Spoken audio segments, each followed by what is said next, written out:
Right now, new action on Capitol Hill as lawmakers hear from our top national security officials a little more than a week after those terror attacks rocked New York City, New Jersey, and Minnesota.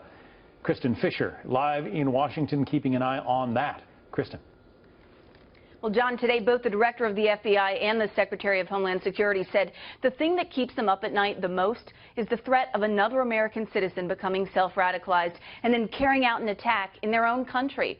That is exactly what appears to have happened in the case of Ahmed Khan Rahami, the man accused of planning all those recent bombs in New York and New Jersey. Now, remember, Rahami had already been on the FBI's radar. His father had reportedly warned them that he thought his son was a terrorist. Well, at today's hearing, Senator Rand Paul ripped into FBI Director James Comey. He referenced Rahami, the Boston bombers, and the Orlando nightclub shooter as evidence of 3 homegrown terrorists who had been investigated by the FBI, but determined not to be a credible threat.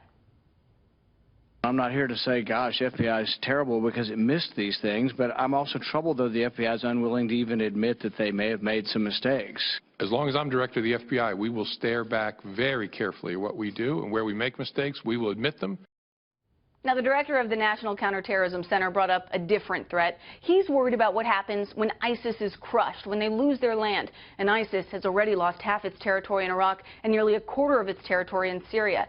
Well, as that continues to happen, the director says there will be a terrorist diaspora like we've never seen before, a scattering of terrorists into Western Europe and beyond. And that, of course, feeds into the fear that some could potentially disguise themselves as refugees and ultimately make their way right here to the United States. John. Scary times. Kristin Fisher in Washington, thank you. Thanks. Well, what